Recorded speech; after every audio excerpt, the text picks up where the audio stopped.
நீங்க ஒருத்தருக்கு பிரியாணி எப்படி பண்றதுன்னு சொல்லி தரதும், ஏஐக்கு ஒரு விஷயம் சொல்லி தரதும் 2ம் ஒரே மாரின்னு சொன்னா ஆச்சரியப்படுவீங்களா? இப்ப நீங்க ஒருத்தருக்கு பிரியாணி எப்படி பண்றதுன்னு சொல்லி தரும்போது, டர்மெரிக் பவுடர், அப்புறம் கரம் மசாலான்னு சொல்லி நீங்க லேபிள் பண்ணுவீங்க. அதே மாரி நீங்க ஏஐக்கு வந்து இமேஜ் ரிலேட்டட்ல ஒரு ப்ராப்ளம் நீங்க சால்வ் பண்ணணும்னு நினைக்கும்போது, அந்த இமேஜ்ல நீங்க என்ன ஐடென்டிஃபை பண்ணணும்ன்றத சொல்லி தருவீங்க. லேபிள் பண்ண ஆரம்பிச்சு. ஸோ ஒரு பெர்சன்னா, அந்த பெர்சன்ல ஒரு பாக்ஸ் போட்டு, அந்த பெர்சன் ஒரு ஃப்ரேம்ல எங்க இருக்கான்றது வந்து லேபிள் பண்ண ஆரம்பிப்பீங்க. அடுத்தது நீங்க இப்ப பண்ணிட்டு இருக்கும்போது, இப்ப கரம் மசாலா இருக்கும், டர்மெரிக் மசாலா இருக்கும். திடீர்னு நம்மளுக்கு மிளகாத்தூள் இல்லாம இருக்கும். அப்ப நீங்க ஏதாச்சும் ஒரு வழியில வந்து அந்த மிளகாத்தூள் எடுத்துட்டு வர ட்ரை பண்ணுவீங்க.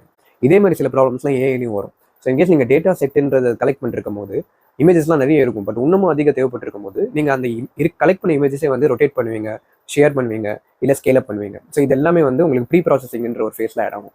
நெக்ஸ்ட் தான் ரொம்ப இம்பார்ட்டன்டான ஃபேஸ் ட்ரெய்னிங்ன்றது. ஸோ நீங்க ஒருத்தருக்கு சொல்லி தரும்போது, அவங்க வந்து பண்ண ஆரம்பிப்பாங்க. அது அவங்க கன்டினியூஸா பண்ண வந்து அவங்க கத்துப்பாங்க அது எப்படி பண்றதுன்றது. அதே தான் ஏஐக்கும். நீங்க இதுவரைக்கும் லேபிள் பண்ணது எல்லாமே வந்து அது கத்துக்க ஆரம்பிக்க ட்ரை பண்ணும். அது ட்ரெய்னிங் ஃபேஸ்ன்னு சொல்லுவாங்க.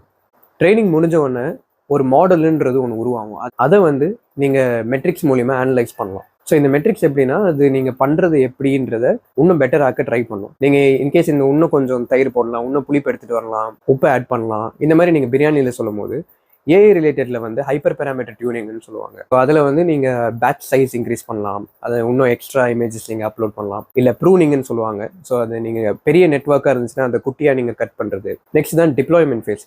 ஸோ நீங்க ஆக்சுவலா வந்து ஒரு பர்சன் கற்றுக் கொடுத்தவனை நீங்க பண்ணுன்னு சொல்லிட்டு நீங்க கிச்சன் விட்டு வெளில வந்துருவீங்க. அவங்க எப்படி பண்றாங்கன்றது தான் நீங்க பார்க்கணும். இந்த மாதிரி சுச்சுவேஷன்ல அடுத்த தடவை நீங்க அந்த பர்சன் கிட்ட வேற டைப் ஆஃப் பிரியாணி, ஹைதராபாடி பிரியாணி டிஃப்ரெண்டா கொடுக்கும்போது அவங்க எப்படி பெர்ஃபார்ம் பண்றாங்கன்றதும் ஒரு இம்பார்ட்டன்டான கிரைட்டீரியா. ஏஐக்கும் அதே மாதிரி தான். இப்போ நீங்க டெஸ்டிங்னு வரும்போது நீங்க ஏற்கனவே ட்ரெயின் பண்ண இமேஜஸ்ல இருக்காது. அது டோட்டலா நியூ இமேஜஸ்ல வந்து ஃபேஸ் பண்ணும். அது எப்படி பெர்ஃபார்ம் பண்ணுறது ரொம்ப இம்பார்ட்டன்டான ஒரு விஷயம்.